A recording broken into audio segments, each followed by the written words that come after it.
السلام علیکم ورحمۃ اللہ تعالی وبرکاتہ۔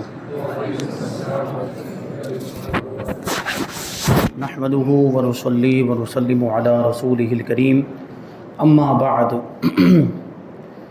فاعوذ باللہ من الشیطان الرجیم، بسم اللہ الرحمن الرحیم۔ ان اللہ وملائکتہ یصلون علی النبی یا ایہا الذین آمنوا صلوا علیہ وسلموا تسلیما۔ اللہم صلی علی سیدنا ومولانا محمد معدن الجود والکرم وآلہ الکرام وابنہ الکریم وبارک وسلم صلاۃ وسلام علیک یا رسول اللہ صلی اللہ تعالی علیہ وسلم۔ عزیزان ملت اسلامیہ، ہمارے 11 روزہ پروگرام فرض علوم کورس کا آج دوسرا دن ہے۔ اللہ تبارک و تعالیٰ کا بے پناہ فضل و احسان ہے کہ اس نے ہمیں اتنی اہم محفل میں شریک ہونے کی توفیق عطا فرمائی۔ یہ بہت ہی اس طرح کی محفلیں بہت ہی اہم ہوا کرتی ہیں، اور اس طرح کی محفلوں سے ہمیں بہت کچھ سیکھنے کو ملتا ہے۔ فضائل، اعمال کی فضیلتیں بیان کرنا، جنت کی بشارتیں، یہ بھی اس کی بھی ایک الگ اہمیت ہے، لیکن وہ اتنا زیادہ وہ ضروری نہیں ہے۔ فضائل کو جاننا ہر مسلمان کے لیے ضروری نہیں ہے، لیکن یہ جو معلومات ہے عقائد کے بارے میں، نماز، روزہ، حج، زکوٰۃ کے جو ضروری مسائل ہیں زندگی گزارنے کے لیے، جو مسائل سیکھنا ضروری ہے، وہ تو ہر مسلمان کے لیے لازم ہے۔ تو اس طرح کی محفلیں ہوتی رہنی چاہیے، جگہ جگہ پہ منعقد ہونی چاہیے، تاکہ زیادہ سے زیادہ ہمارے بھائیوں کو یہ ضروری معلومات حاصل ہو اور اس کے مطابق وہ اپنی زندگی گزار سکیں، تاکہ ان کی زندگی کامیاب ہو جائے اور آخرت میں بھی اس کا فائدہ ان کو حاصل ہو۔ تو الحمدللہ گزشتہ کل ہم نے اللہ تبارک و تعالیٰ کی ذات و صفات سے تعلق رکھنے والے عقائد سماعت کیے۔ آج انشاءاللہ تبارک و تعالیٰ ہم نبوت کا بیان شروع کریں گے، انبیاء کرام سے اور خاص طور پر ہمارے نبی پاک صلی اللہ علیہ وسلم سے تعلق رکھنے والے عقائد بیان کریں گے۔ تو شروع کرتے ہیں کہ اللہ تبارک و تعالیٰ نے خلق کی ہدایت اور رہنمائی کے لیے جن پاک بندوں کو اپنے احکام پہنچانے کے واسطے بھیجا، ان کو نبی کہتے ہیں۔ سب سے پہلا سوال تو یہی تھا نا کہ نبی کہتے کسے ہیں، اور یہ بات بھی ذہن میں رکھیں کہ نبی ایک وچن ہے اور انبیاء بہو وچن ہے، جمع کا صیغہ ہے۔ تو انبیاء کرام تو کثیر تعداد میں دنیا میں تشریف لائے، اور تعداد کی جب بات آئی تو میں عرض کر دوں کہ سارے انبیاء کرام پر ایمان لانا ضروری ہے، سارے انبیاء کرام اور رسولان اعظام پر ایمان لانا ضروری ہے، لیکن ان کے نام ہمیں نہیں پتہ، ان کی تعداد ہمیں ایگزیکٹلی نہیں پتہ، اور ان کے حالات بھی نہیں معلوم۔ سارے انبیاء کرام ہیں، کچھ انبیاء کرام ہیں جن کے حالات معلوم ہیں، ان کی سیرت بھی پتہ ہے، ان کے نام بھی، اور بہت سے انبیاء کرام کے نام قرآن میں آئے، بہت سے انبیاء کرام کے نام حدیثوں میں آئے، تو ان کے بارے میں کچھ معلومات ہے مختصر طور پر، اجمالی طور پر، اور کچھ انبیاء کرام کے بارے میں تفصیلی معلومات بھی ہے۔ اور ہمیں امت محمدیہ میں ہونے کی مناسبت سے الحمدللہ انبیاء کرام میں سب سے زیادہ کسی کے تعلق سے معلومات ہے تو وہ ہمارے آقا الحمدللہ۔ اور یہ بات میں نے عرض کی تھی کسی درس میں کہ حضور پاک صلی اللہ علیہ وسلم کی سیرت کو صحابہ کرام نے جس انداز میں بیان کیا ہے، دنیا کے کسی بھی انسان کی زندگی کے حالات اس انداز میں بیان کیے ہی نہیں گئے۔ صحابہ کرام نے حضور کی ایک ایک ادا کو محفوظ کیا، حضور کی ایک ایک سنت کو، حضور کی عادتوں کو بیان کیا، حضور کے طریقوں کو بیان کیا، حضور کے اخلاق و کردار کو بیان کیا، یہاں تک کہ حضور پاک صلی اللہ علیہ وسلم نے اگر مسکراتے ہوئے کوئی بات ارشاد فرمائی تو ایسا نہیں کہ صرف اس بات کو روایت کر دیا، نہیں، بلکہ صحابہ کرام حدیث کو روایت کرنے کے ساتھ حضور کے پیارے انداز کو بھی بیان کرتے ہیں کہ حضور نے مسکراتے ہوئے یہ ارشاد فرمایا، حضور نے کھڑے ہو کر یہ ارشاد فرمایا، حضور نے بیٹھ کر ارشاد فرمایا، حضور نے منبر پر تشریف فرما ہوتے ہوئے یہ ارشاد فرمایا، حضور نے انگلیوں کے اشارے سے یہ ارشاد فرمایا، انگلی کا اشارہ کیسے کیا، یہ ساری ادائیں بھی صحابہ کرام نے بیان کی، کیونکہ صحابہ کرام رضی اللہ تعالی عنہم ان کو اپنی ذمہ داری کا احساس تھا۔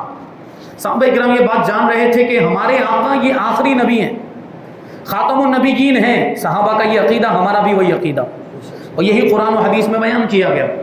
وہ جان رہے تھے کہ اب حضور پاک صلی اللہ علیہ وسلم کے بعد کوئی نیا نبی آنے والا نہیں ہے، حضور پر نبوت کا سلسلہ ختم ہو گیا۔ پہلے ایسا ہوتا تھا کہ حضور سے پہلے انبیاء کرام جو آئے تو ایک نبی اگر دنیا سے ظاہری طور پر تشریف لے جاتے، پردہ فرما جاتے، تو دوسرے نبی آتے تھے، وہ پھر ہدایت و رہنمائی کا فریضہ انجام دیتے تھے، اور اس طریقے سے سلسلہ آگے بڑھتا رہتا تھا۔ تو بسا اوقات ایسا ہوتا تھا کہ اس سے پہلے والے نبی کی سیرت کو، ان کے طریقے کو، بلکہ ان کی شریعت کو بھلا دیا جاتا تھا، اور نئے نبی کی شریعت پر عمل کیا جاتا، پھر ان کو فالو کیا جاتا تھا، اس طرح ہوتا تھا۔ لیکن اب تو یہ سلسلہ موقوف ہو گیا، اب تو کوئی نبی آنے والے نہیں۔ تو صحابہ کرام کو یہ بات معلوم تھی، یقینی طور پر وہ جانتے تھے، اور ان کو اپنی ذمہ داری کا احساس تھا کہ نبی آخر الزماں حضور پاک صلی اللہ علیہ وسلم کی سیرت یہ کتنی اہمیت کی حامل ہے کہ قرآن مجید ایک طرف ہمارے لیے دلیل ہے، تو دوسری طرف حضور پاک صلی اللہ علیہ وسلم کی حدیثیں ہمارے لیے دلیل ہے۔ قرآن اور حدیث ہمارا رہنما، ہمارا دین جو ہے وہ انہی دو بنیادوں پر کھڑا ہے، قرآن اور حدیث، انہی دو بنیادوں پر پورے دین اسلام کی عمارت قائم ہے۔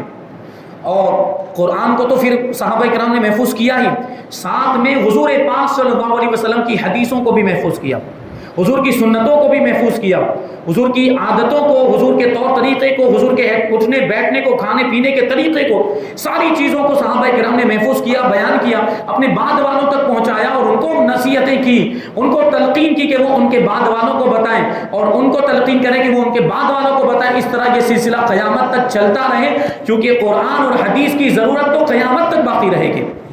اسی ضرورت کو صحابہ کرام نے محفوظ کیا، محسوس کیا، اور صحابہ کرام نے قرآن کو بھی ہم تک پہنچایا ہے اور حدیثوں کو بھی ہم تک پہنچایا ہے۔ یہ صحابہ کرام کا پوری امت پر احسان ہے۔ دین ہم تک پہنچا ہے، قرآن اور حدیث ہم تک پہنچے ہیں تو صحابہ کرام کے ذریعے سے پہنچے۔ یہ صحابہ کرام کی شخصیات، تو یہ سوچنے جیسی بات، یہ حضور پاک صلی اللہ علیہ وسلم کے پیارے صحابہ، حضور کے جانثار، حضور کے وفادار، اور حضور کے پیارے، حضور بھی ان سے بڑی محبت فرماتے تھے۔ دنیا کا قانون ہے کہ جو ہم سے محبت کرتا ہے ہم اس سے بھی محبت کرتے ہیں۔ ہوتا ہے کبھی ایسا ہوتا ہے کہ یک طرفہ محبت ہوتی ہے، لیکن عام طور پر تو ایسا ہوتا ہے کہ کوئی ہم سے محبت کرتا ہے اور دنیاوی لالچ نہیں ہے، کوئی دوسرے معاملات نہیں ہے، تو ہمیں بھی خود بخود اس سے محبت ہو جاتی ہے کہ یہ ہم سے محبت کرتا ہے، تو ہمارا دل بھی اس کی طرف مائل ہوتا ہے۔ تو صحابہ حضور سے کیسی محبت کرتے تھے، اس کو واقعات کی روشنی میں اگر سنیں تو بڑی تفصیل ہو جائے۔ صحابہ کرام حضور پاک صلی اللہ علیہ وسلم سے ایسی محبت کرتے تھے جیسی دنیا کی کسی چیز سے محبت نہیں تھی۔ اپنی جان، اپنے مال، اپنے ماں باپ، اپنے رشتہ دار، دنیا کے سارے لوگوں سے زیادہ صحابہ کو حضور سے محبت تھی۔ اور ایک مومن کے لیے یہ لازم اور ضروری ہے کہ وہ اپنے نبی سے دنیا کی ساری چیزوں سے زیادہ محبت کرے۔ حضور نے خود ارشاد فرمایا، لا یؤمن احدکم حتی اکون احب الیہ من والدہ وولدہ والناس اجمعین، کہ تم میں سے کوئی اس وقت تک کامل مومن نہیں ہو سکتا جب تک کہ میں اس کے نزدیک، اس کے ماں باپ، اس کی اولاد اور سارے لوگوں سے زیادہ محبوب نہ ہو جاؤں۔ یہ محبت کا تقاضا ہے، اور صحابہ ایسی محبت کرتے تھے۔ تو جب صحابہ حضور سے محبت کرتے تھے تو حضور بھی صحابہ سے محبت کرتے تھے۔ یہ صحابہ حضور کے پیارے ہیں، اور حضور صحابہ کرام سے ایسی پیاری محبت، حضور صحابہ اپنے صحابہ سے ایسی محبت فرماتے ہیں کہ حضور نے فرمایا کہ میرے صحابہ کو برا نہ کہو، میرے صحابہ کو گالی مت دو، میرے صحابہ کی شان میں گستاخی مت کرو، کیونکہ وہ صحابہ کو نسبت حاصل ہے حضور پاک صلی اللہ علیہ وسلم سے، صحابہ کرام کو نسبت حاصل، حضور کا دیدار کیا، اور سوچئے اسی دیدار کی وجہ سے تو کتنا بڑا مرتبہ ملا کہ کوئی ولی کتنے بھی بڑے مرتبے پر کیوں نہ پہنچ جائے، کوئی ولی غوث بن جائے، قطب بن جائے، ابدال بن جائے، لیکن کسی صحابی کے درجے تک نہیں پہنچ سکتا، کیونکہ صحابی کو وہ خصوصیت حاصل ہے جو بعد والوں کو حاصل ہو ہی نہیں سکتی۔ ظاہری طور پر ظاہری زندگی میں اپنے ماتھے کی آنکھوں سے ایمان کی حالت میں حضور کا دیدار کرنا، یہ خصوصیت صحابہ کرام ہی کو ملی، اور اسی کی وجہ سے ان کا یہ مقام ہوا کہ کوئی ولی صحابی کے درجے تک نہیں پہنچ سکتا۔ اور معاذ اللہ آج انہی صحابہ کرام کی شان میں گستاخیاں کی جا رہی ہیں، اور انہی صحابہ کرام کو غیر معتبر ثابت کرنے کی کوشش کی جا رہی ہے۔ یہ یہودیوں کی چال ہے۔ یہ کس کی چال ہے؟ یہودیوں کی چال ہے۔ کہ یہودیوں نے اسلام کو اتنا اسٹڈی کیا ہے جتنا ہمارے عام مسلمان کو بھی معلومات نہیں ہوگی، جتنی وہ لوگ اسلام کو نقصان پہنچانے کے لیے اسلام کو پڑھتے ہیں۔ اور بسا اوقات ایسا ہوتا بھی ہے کہ اسلام کو پڑھتے پڑھتے خود ان کے دلوں میں اسلام کا چراغ روشن ہو جاتا ہے. جن کی قسمت میں ہدایت لکھی ہوتی ہے وہ مسلمان ہو جاتے ہیں. بڑے بڑے سائنسدانوں کے بارے میں ہم نے سنا کہ قرآن پڑھا تو مسلمان ہو گئے. ابھی کچھ دن پہلے ہی ایک سائنسداں کے بارے میں نیوز میں آیا تھا کہ ایک قرآن کی آیت کی وجہ سے وہ سائنسداں مسلمان ہو گیا. تو قرآن تو اپنا کام آج بھی کر رہا ہے. ایک قرآن تو اللہ کا کلام ہے نا, تو قرآن میں تو تاثیر ہے.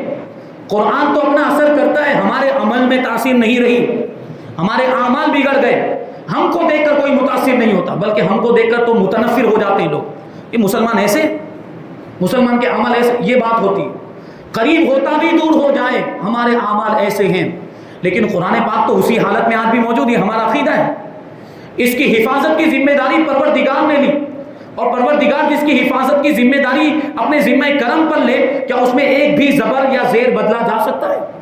ہزاروں وسیم رضوی آ جائیں, قرآن مجید کا ایک حرف تبدیل نہیں ہو سکتا, کیونکہ اس کی حفاظت کی ذمہ داری پروردگار نے لی. اگلی کتابیں تبدیل ہو گئی, توریت, انجیل, زبور وغیرہ دوسری آسمانی کتابیں, صحیفے, لوگوں نے اپنی مرضی کے مطابق اس میں تبدیلیاں کر دی, گھٹا بڑھا دیا, جو مشکل لگا اس کو ہٹا دیا, آسان باتیں شامل کر دی.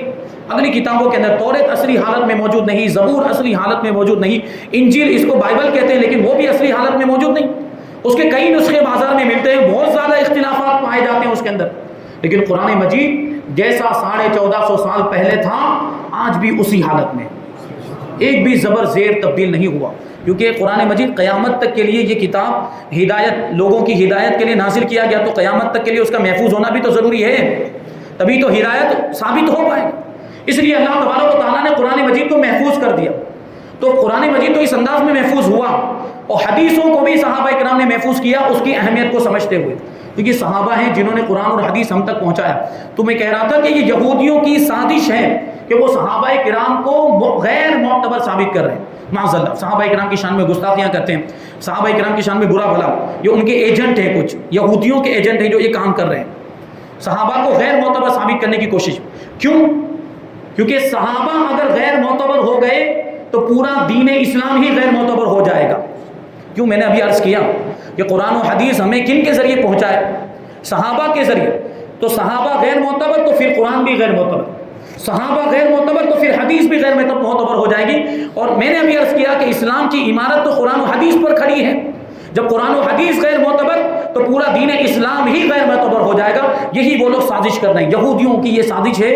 اور کچھ لوگ یہودیوں کے یوں سمجھے کہ ہاتھ کی کٹ پتلی بنے ہوئے ہیں, یہودیوں والا کام کر رہے ہیں, صحابہ کرام کو غیر معتبر ثابت کرنے کی کوشش کر رہے ہیں.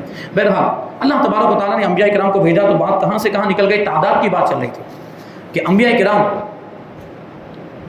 موقع کے اعتبار سے جیسی ضرورت تھی اللہ تبارک و تعالیٰ نے اپنے نبیوں کو بھیجا. جب بھی دنیا کے حالات خراب ہوئے, لوگوں کے, انسانوں میں برائیاں پھیلنے لگی, گناہ پھیلنے لگے, کفر و شرک میں مبتلا ہو گئے, تو ان کی ہدایت اور رہنمائی کے لیے اللہ تبارک و تعالیٰ نے انبیاء کرام کو بھیجا تاکہ وہ اللہ تبارک و تعالیٰ کا پیغام, اللہ تبارک و تعالیٰ کے احکام لوگوں تک پہنچائے. نبی کا کام ہی یہ ہوتا ہے کہ اللہ تبارک و تعالیٰ کے پیغام کو عام لوگوں تک پہنچائے, کیونکہ عام لوگوں کے اندر اتنی طاقت نہیں ہوتی, عام لوگوں کی وہ اوقات نہیں, عام لوگوں کی وہ حیثیت نہیں کہ ڈائریکٹ اللہ سے کلام کر سکے یا ڈائریکٹ اللہ سے رابطہ کر سکے, یہ کسی کی اوقات نہیں ہے.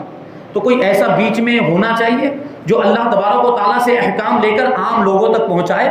وہی مقدس ہستیاں یہ انبیاء کرام کی ہستی ہیں. تو اس سے تو وسیلہ ثابت ہو رہا ہے, وسیلہ ثابت ہو رہا ہے کہ نہیں, ہمارا عقیدہ وسیلہ ثابت ہوا کہ اللہ تبارک و تعالیٰ کے احکام جو بھی لوگوں تک پہنچے ہیں وہ انبیاء کرام کے وسیلے سے پہنچے. تو وسیلے کو شرک کہنے والے اس سے عبرت حاصل کریں تو انبیاء کرام کے منکر ہو جائیں پھر, کیونکہ انبیاء کرام بھی تو اللہ تبارک و تعالیٰ اور اس کے عام بندوں کے درمیان واسطہ اور وسیلہ اور ذریعہ ہے. تو اس سے تو ہمارا عقیدہ ثابت ہوتا ہے. تو انبیاء کرام کثیر تعداد میں تشریف لائے. جو تعداد بتائی جاتی ہے, جو ایک عدد اور آنکڑا بتایا جاتا ہے وہ 1,24,000. تو 1,24,000 بولتے ہیں, یہ میں اس لیے بیان کر رہا ہوں کیونکہ سارے انبیاء کرام پر ایمان لانا ضروری. کسی ایک نبی کی بھی نبوت کا انکار کر دیا کافر, یا کسی ایک غیر نبی کو نبی مان لیا تو بھی کافر. بات سمجھ میں؟ اس لیے یہ جو تعداد ہے نا, یہ اندازہ ہے, تخمینی تعداد ہے 1,24,000. اس لیے اس کے ساتھ ایک لفظ جوڑا جاتا ہے, کیا ہے؟ کم و بیش. کم و بیش یہ بولنا انتہائی ضروری ہے. کم و بیش 1,24,000. جب بھی آپ یہ جملہ بولیں یا جب بھی یہ انبیاء کرام کی تعداد کسی کے سامنے بیان کریں تو لفظ کم و بیش ضرور بولیں کہ کم و بیش 1,24,000 انبیاء کرام. کیونکہ سارے انبیاء کرام پر ایمان لانا ضروری ہے. اگر آپ ایک تعداد فکس کر دیں گے، اور یہ جو تعداد یہ تو اندازے والی تعداد ہے، یہ تو تخمینے والی تعداد، اس سے کم زیادہ بھی ہو سکتے ہیں. تو اگر آپ نے 1,24,000 تعداد فکس کر دی اور مان لیجئے کہ 1,24,000 سے ایک نبی اور زائد تھے تو ان نبی کی نبوت کا انکار ہو گیا کہ نہیں؟ یا 1,24,000 سے ایک نبی کم تھے تو کسی ایک غیر نبی کو نبی ماننا پایا گیا، اور یہ دونوں چیزیں کفر ہے. کسی نبی کی نبوت کا انکار بھی کفر ہے اور کسی غیر نبی کو نبی مان لینا بھی کفر ہے. اس لیے یہ لفظ بولنا انتہائی ضروری ہے. جب بھی آپ بولیں کہ یہ تعداد تو یہ بولیں کم و بیش 1,24,000 انبیاء کرام دنیا میں لوگوں کی ہدایت کے لیے تشریف لائے. تو نبی ہوتا ہی وہ ہے جو اللہ کے پیغام کو عام لوگوں تک پہنچائے، اللہ کے احکام کو پہنچائے. انبیاء کرام علیہ الصلوۃ والسلام وہ بشر ہیں جن کے پاس اللہ تبارک و تعالیٰ کی طرف سے وحی آتی ہے. ابھی وحی کا مطلب کیا ہوتا ہے؟ اللہ تبارک و تعالیٰ کا کلام. اللہ تبارک و تعالیٰ کا کلام جو نبی پر نازل ہوتا ہے وہ وحی کہلاتا ہے. جیسے قرآن مجید یہ ہمارے آقا پر نازل ہوا تو یہ بھی وحی ہے، یہ بھی وحی الہی ہے. اور وحی کی دو قسمیں ہیں، بالواسطہ اور بلا واسطہ. کبھی انبیاء کرام کو حضرت جبرائیل علیہ السلام کے واسطہ، اکثر و بیشتر تو یہی ہے، اکثر و بیشتر انبیاء کرام کو جو اللہ کا کلام عطا ہوا، ان پر جو اللہ کا کلام نازل ہوا، وہ حضرت جبرائیل امین علیہ السلام کے واسطے سے. یعنی اللہ تبارک و تعالیٰ حضرت جبرائیل کو بھیجتا تھا کہ میرے نبی کو جا کر یہ پیغام پہنچا دو. تو حضرت جبرائیل انبیاء کرام کی بارگاہ میں آتے تھے اور وہ پیغام پہنچاتے. ہمارے نبی کی بھی یہی شان کہ حضرت جبرائیل امین حضور کی بارگاہ میں بھی یہ قرآن کی آیتیں اسی طریقے سے لے کر تشریف لاتے تھے، اور پھر حضور پاک صلی اللہ علیہ وسلم وہ قرآن کی آیتیں اپنے صحابہ کو سناتے تھے. صحابہ نے بعد والوں کو، بعد والوں نے بعد والوں کو، اس طرح یہ سلسلہ ہوتا ہوا قرآن مجید پورا ہم تک پہنچا ہے. لیکن ایک وحی وہ ہوتی ہے جو بلا واسطہ ہوتی ہے، بیچ میں فرشتے کا واسطہ نہیں ہوتا. جیسے حضرت موسیٰ علیہ السلام نے کوہ طور پر اللہ تبارک و تعالیٰ سے کلام کیا، وہ جو کلام تھا وہ بلا واسطہ تھا، بیچ میں کوئی ذریعہ نہیں تھا، بیچ میں کوئی وسیلہ نہیں تھا. ڈائریکٹ حضرت موسیٰ علیہ السلام نے اللہ تبارک و تعالیٰ سے کلام کیا. اور ہمارے آقا حضور رحمت عالم صلی اللہ علیہ وسلم نے بھی معراج شریف میں اللہ تبارک و تعالیٰ سے بلا واسطہ کلام کیا. یہ حضور کی شان ہے. اور پھر وہ شعر جو ہے نا ہمارے امام کا کہ کس کو دیکھا یہ موسیٰ سے پوچھے کوئی، کس کو دیکھا یہ موسیٰ سے پوچھے کوئی، آنکھ والوں کی ہمت پہ لاکھوں سلام. موسیٰ نے عین ذات کو نہیں دیکھا تھا، اللہ تبارک و تعالیٰ کی عین ذات کو، بعین نہیں، اللہ تبارک و تعالیٰ کی ذات کو نہیں دیکھا تھا، اللہ کے نور کی ایک تجلی کو دیکھا تھا تو بے ہوش ہو گئے تھے. حضرت موسیٰ علیہ السلام اللہ کے نور کی ایک تجلی کو دیکھا تھا تو بے ہوش ہو گئے. اب ہمارے نبی کی آنکھ میں کیسی ہمت ہوگی، ہمارے نبی کے دل میں، قلب مبارک میں کیسی طاقت ہوگی کہ عین ذات کو دیکھ کر تشریف لائے. اللہ تبارک و تعالیٰ کے نور کی تجلی نہیں دیکھی، اللہ تبارک و تعالیٰ کی ذات کو دیکھا. یہ خصوصیت ہے ہمارے آقا کی. معراج شریف کا جو معجزہ یہ صرف ہمارے آقا ہی کو عطا کیا گیا اور کسی نبی کو یہ معجزہ نہیں ملا. یہ ہمارے نبی کی شان. اور حضرت موسیٰ علیہ السلام کے بارے میں یہ واقعہ ہے کہ جب انہوں نے وہ نور کی تجلی دیکھی تو ان کی آنکھوں میں روشنی اتنی زیادہ ہو گئی کہ کئی میل کے فاصلے، 2 میل کے فاصلے پر یا کتنے میل کا فاصلہ، 10 میل کا فاصلہ، وہ کتنے میل ہیں وہ میں بھول رہا ہوں، تقریباً 10 میل کا فاصلہ. 10 میل کے فاصلے پر اندھیری رات میں کالی چونٹی بھی اگر کہیں چل رہی ہو حضرت موسیٰ علیہ السلام اس کو دیکھ لیتے تھے. کیا وہ تجلی دیکھنے کی وجہ سے ایسا نور آنکھوں میں آ گیا تھا. ابھی کالی رات، اندھیری رات ہو اور اتنے اندھیرے میں کالی چونٹی، کالی کیڑی ویسے یہاں دیوار پہ چلتی ہو ہم کو نظر نہیں آئے گی، وہ وہاں سامنے اگر ہو تو مجھے یہاں سے نظر نہیں آئے گی. لیکن وہ کہتے ہیں کئی میل کے فاصلے پر وہ چونٹی چلتی تھی اندھیری رات میں. کالی چونٹی، کالا اندھیرا ہوتا ہے تو اس میں تو اور زیادہ چیزیں نظر نہیں آتی، سفید چیزیں بھی نظر نہیں آتی، تو کالی چونٹی ہے. حضرت موسیٰ علیہ السلام اس کو دیکھ لیا کرتے. تو سوچیں آپ کہ جنہوں نے ایک تجلی دیکھی ان کی آنکھوں کا کہ نور کا یہ عالم، تو جنہوں نے اللہ تبارک و تعالیٰ کی عین ذات کو دیکھ لیا ان کی آنکھوں کی نورانیت کا عالم کیا ہوگا. پھر کوئی غیب پوشیدہ رہ سکتا ہے؟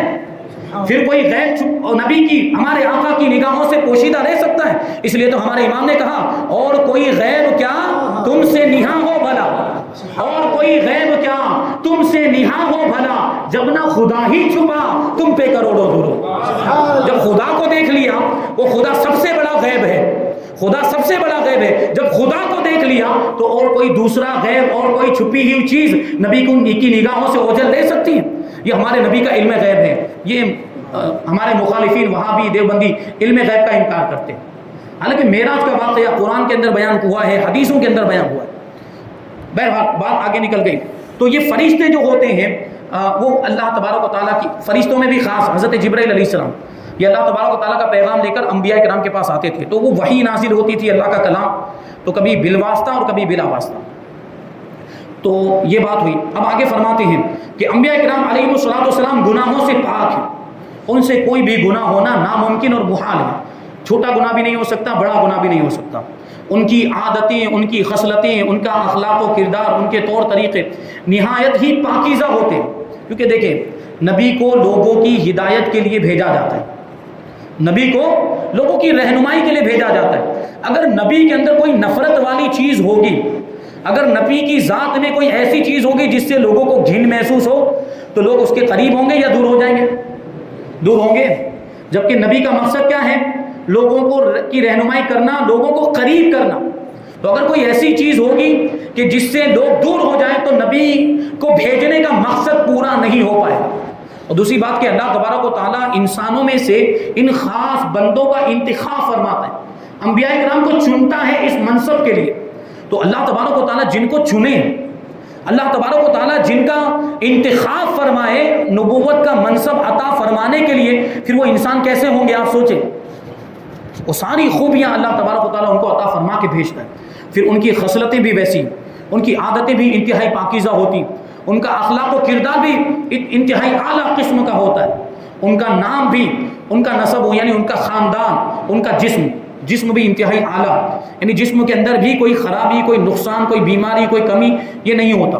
قول و فعل، حرکات و سکنات سب سے اعلیٰ درجے کے ہوتے ہیں، بات چیت کا انداز اور ان کے اٹھنے بیٹھنے کا طریقہ یہ سب بڑا ہی پیارا، بڑا ہی دل کو لبھانے والا ہوتا ہے۔ یہ انبیاء کرام اللہ تبارک و تعالیٰ اپنے نبیوں کو یہ سب خوبیاں عطا فرماتا ہے، اور نفرت انگیز باتوں سے ان کو اللہ تعالیٰ پاک رکھتا ہے، یعنی ہر وہ چیز جس سے نفرت پیدا ہو انبیاء کرام ان چیزوں سے بھی پاک ہوتے ہیں، ان کے اندر وہ چیزیں نہیں ہوتی، اور انہیں اللہ تبارک و تعالیٰ عقل کامل عطا فرماتا ہے، عقل کامل، قوت حافظہ بھی انتہائی اعلیٰ درجے کا عطا فرماتا ہے۔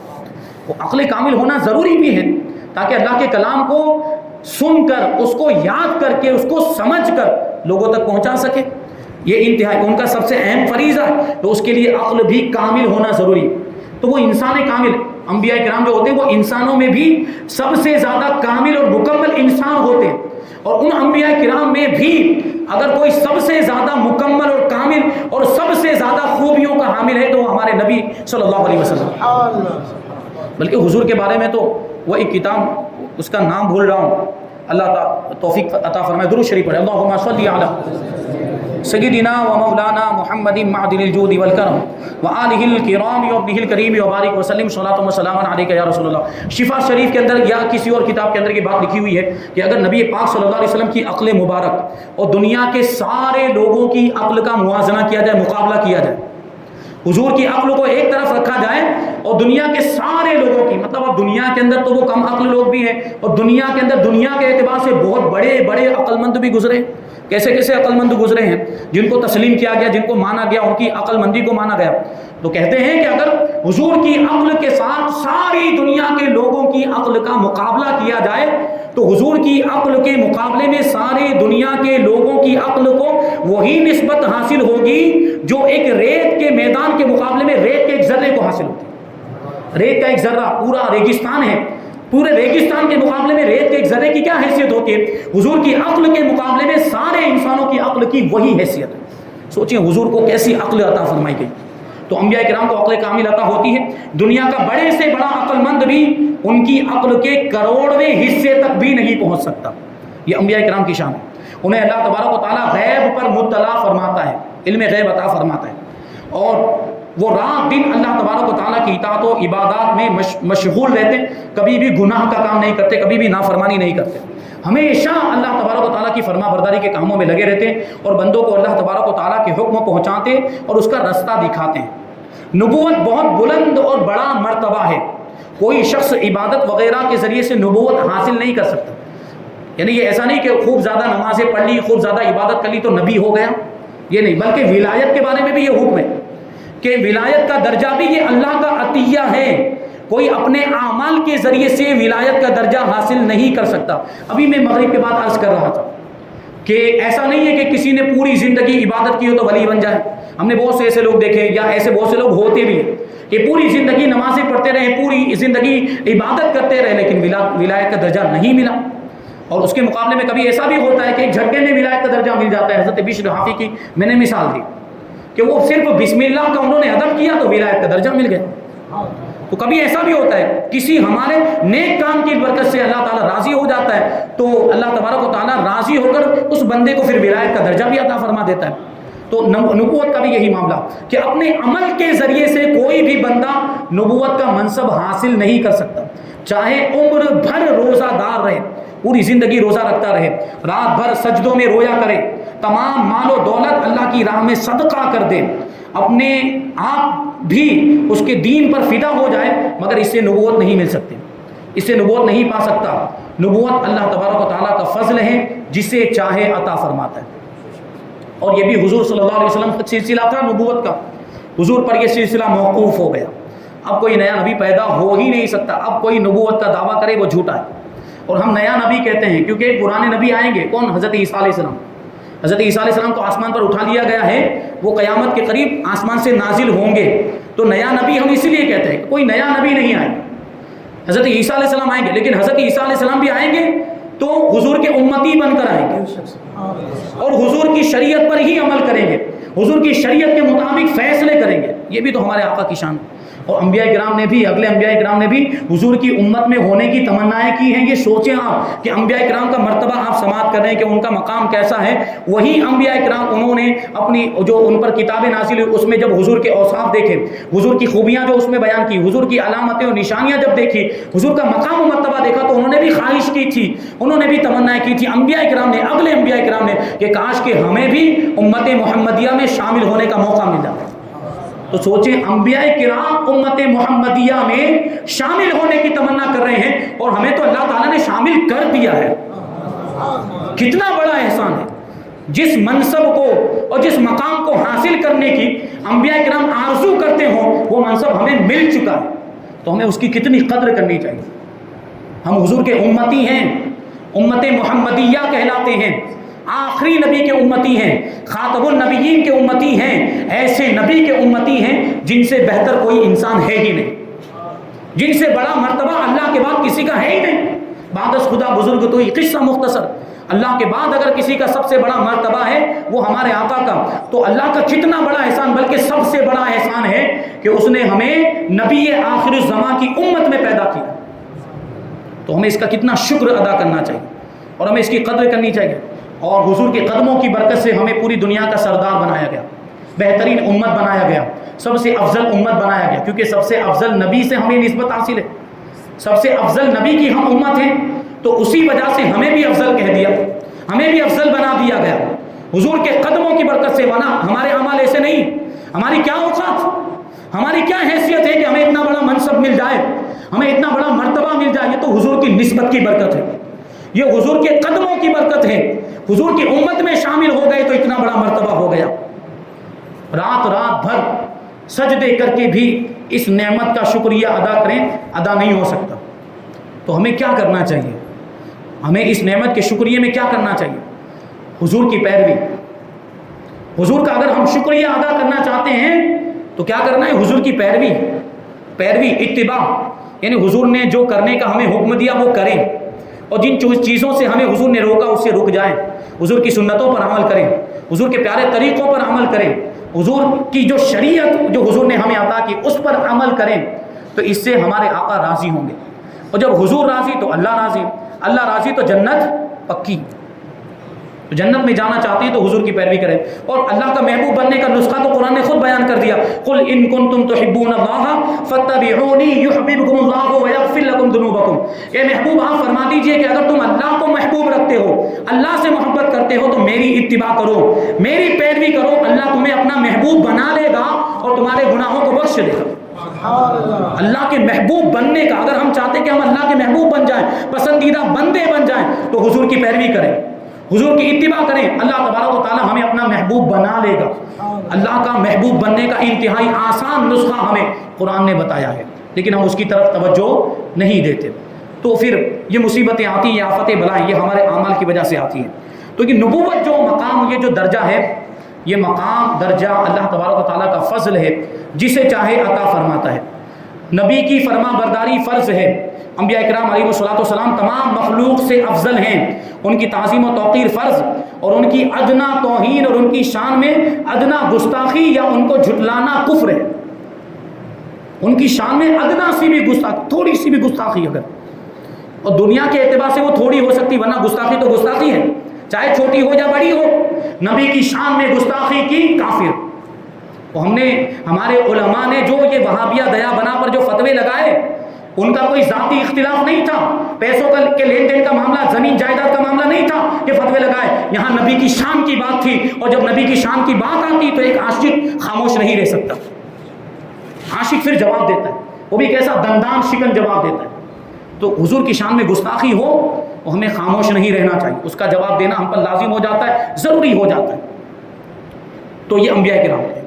آدمی جب تک ان سب کو نہ مانے مومن نہیں ہو سکتا۔ میں نے بھی عرض کیا کہ سارے انبیاء کرام کو ماننا اور ان پر ایمان لانا ضروری ہے۔ اللہ تبارک و تعالیٰ کے دربار میں انبیاء کرام علیہ الصلوۃ والسلام کی بہت عزت ہے۔ معاذ اللہ کہ یہ اس طرح کی بھی گستاخی انہوں نے کی ہے، معاذ اللہ، کہ اللہ تبارک و تعالیٰ کی بارگاہ میں نبیوں کی ایسی حیثیت جیسے کوئی چوڑا چمار ہو، معاذ اللہ، ایسے ایسے الفاظ، اللہ کی پناہ، ایسی باتیں انبیاء کرام کے بارے میں لکھ کر چلے گئے۔ یہ گستاخی نہیں تو اور کیا ہے؟ اگر یہی بات ان کے کسی مولوی کے بارے میں کہی جائے، یہی بات ان کے استاذ کے بارے میں کہی جائے تو مرچی لگ جائے، ہمارے استاذ کی گستاخی کر دی، اور وہی الفاظ انبیاء کرام کی شان میں استعمال کر رہے ہیں، کان پر جوں تک نہیں رینگتی، تو کیا سمجھیں گے اس کو کہ جان بوجھ کر یہ سب ہو رہا ہے؟ بالقصد انہوں نے انبیاء کرام کی شان کو گھٹانے کی کوشش کی، خاص طور پر ہمارے آقا کی شان کو گھٹانے کی کوشش کی، لوگوں کے ایمان کو برباد کرنا چاہ رہے ہیں، کیونکہ مومن کے پاس سب سے بڑی دولت تو وہی ہے، ایمان کی دولت۔ یہ انگریزوں کے ایجنٹ ہیں، انگریزوں نے دیکھا کہ مسلمانوں کو ویسے ہرایا نہیں جا سکتا، ہتھیاروں کے زور سے یا لڑ کر، طاقت و قوت مادی طاقت سے نہیں ہرایا جا سکتا، کیونکہ ان کے پاس ایمان کی طاقت ہے، تو ان کے پاس سے ایمان چھین لو، ان کو ہرانا آسان ہو جائے گا۔ یہ پرانا فارمولہ ہے، آپ پوری دنیا کی تاریخ کو اٹھا کر دیکھ لیں، جب مومنوں کا، مسلمانوں کا ایمان کمزور ہوا ہے، وہ تباہ و برباد ہوئے ہیں۔ اسپین تباہ و برباد ہو گیا، اندلس تباہ و برباد ہوا، ایک زمانہ ایسا تھا کہ بخارا، بلخ، سمرقند اور ایران یہ تباہ و برباد کر دیے، چنگیز خان، ہلاکو خان نے سب تباہ و برباد کیا تھا، ایمان کی کمزوری کی وجہ سے برباد ہوئے۔ اور آج ہمارے حالات وہی ہیں، آج ہمارا ایمان کمزور ہوتا جا رہا ہے، گناہ بالکل عام ہو چکے، بے حیائی کے کام بالکل عام ہو چکے، تو اب وہ زمانہ دور نہیں ہے کہ ہم بھی تباہ و برباد کر دیے جائیں۔ اگر نہیں سدھرے تو ہمارا بھی وہی حال ہوگا جو تاریخ میں بہت سی قوموں کا اور بہت سی مسلمانوں کا بھی حال ہوا ہے۔ ابھی وہ ہلاکو خان، وہ چنگیز خان کا واقعہ میں آپ کو سنا، تو عید کے دن میں نے اس کو بیان کیا تھا، اور اشرف الفقہا چینل پر بھی وہ بیان موجود، دعوت فکر کے نام سے، آپ اس میں جا کر سن سکتے ہیں کہ چنگیز خان نے کیسا برتاؤ کیا تھا۔ پہلے کافر تھے وہ لوگ، ہلاکو خان، لیکن اسی ہلاکو خان کا پوتا مسلمان ہوا، تو اللہ تبارک و تعالیٰ جس سے چاہتا ہے اپنے دین کی خدمت لیتا ہے، یہی بات اس میں بیان کی گئی تھی۔ بہرحال یہ انبیاء کرام، ان کا مقام و مرتبہ بہت ہی بلند و بالا ہے۔ تو جو نبی نئی شریعت لے کر آتے ہیں ان کو رسول کہتے ہیں، اور جو نبی اپنے سے پہلے والی شریعت ہی کو فالو کرتے ہیں، اسی کو آگے بڑھاتے ہیں، ان کو نبی کہیں گے۔ یعنی کیا کہیں گے؟ اب اس میں یہ بات آسانی کے لیے میں آپ کو بتا دوں کہ ہر رسول نبی ہے، لیکن ہر نبی رسول نہیں ہے۔ نبی اور رسول میں یہی فرق ہے، رسول نئی شریعت لے کر آتا ہے، نئی کتاب لے کر آتا ہے، آسمانی کتاب، اور نبی وہ ہوتا ہے جو رسول نہیں ہے، وہ اپنے سے پہلے والے نبی کی شریعت کو فالو کرتا ہے اور اس کو آگے بڑھاتا ہے۔ اور بھی باتیں اس میں بہت ساری تھی، لیکن وقت ختم ہو گیا۔ انشاءاللہ تبارک و تعالیٰ پھر کبھی کسی موقع پر ہم شامل کریں گے۔ اللہ تبارک و تعالیٰ کی بارگاہ میں دعا ہے کہ جو کچھ بھی بیان ہوا اس پر ہم سب کو عمل کرنے کی توفیق عطا فرمائے، حضور پاک صلی اللہ علیہ وسلم کی سچی پکی محبت ہم سب کے دلوں میں پیدا فرمائے، مذہب اہل سنت و جماعت مسلک اعلیٰ حضرت پر ہم سب کو قائم و دائم رکھیں، اور اسی پر ہم سب کا خاتمہ فرمائے۔ وما علینا الا البلاغ۔ السلام علیکم۔